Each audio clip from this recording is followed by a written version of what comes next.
چې هر څوک بد ملګری لري پر دا بد ملګرتیا باندې بیا په ورځ د قیامت پښیمانه وي لکه عقوبه چې د ابی بن خلف پر انډوالۍ باندې پښیمانه وي لکه هغه آیات چې د دوی په شان کې نازل شوی دی. نو هر څوک چې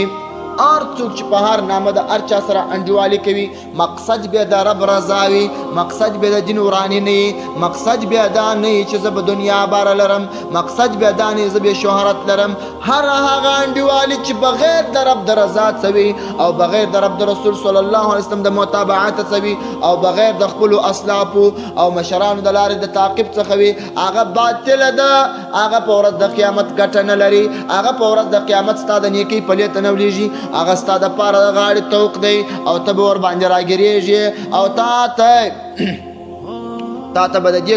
پیغور درکول کیږي. حضرت ابو سعید الخدری رضی الله تعالی عنہ راوی دی رحمت للعالمین فرمایي لا تصاحب الا مؤمنا، ملګرتیا مکو د چا سره الا خو بیا ملګرتیا وکړه د مؤمن مسلمان سره چې تقوا یې در معلوم، دیانت یې در معلوم، زکاوت یې در معلوم،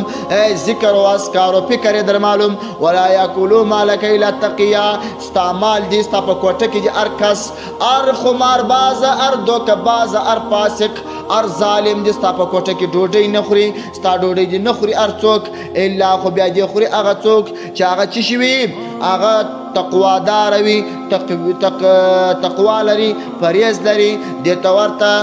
ابو هريره رضی الله تعالی عنہ روایت نقل کړی دی رحمت للعالمین فرمایي المرء علی دین خلیله، انسان چې دی د خپل انډیوال پر دین باندې عادتا جوړیږي. کستا د داسې خلکو سره ناسته وه چې هغه د دین محبت لري پتا کې د دین محبت راولي، کستا د داسې خلکو سره ناسته وه چې په هغه کې د جهاد محبت پتا کې د جهاد محبت راولي، کستا د داسې خلکو سره ناسته وه چې د هغه خلکو د آخرت خواته توجه پتا کې توجه راولي. کله چې ستا ناسته د فاسق سره سوال پسته توجه رالل، کله چې ستا ناسته د ګناه کبیرې د اخته کاسه سره سوال او هغه خواته توجه رالل، بیا به ستا خپل مورال او مقصود پاته وي. نو ستا انډیوال چې هر څوک زه تا پر هغه ور قیاسوم، زه تا ګورم چې ستا ناسته ولاړه د ظالمانو سره ده که د سمو خلکو، ستا ناسته د صالح سره ده که د طالح سره، او ستا خپل په ناسته کې د ځان دپاره پوجي کړې ده که دې نه ده کړې، که دې ناسته د نیکانو سره وه، که دې ناسته د علماو سره وه، که دې ناسته د مشایخو سره وه، که دې ناسته د ذاکرینو سره وه،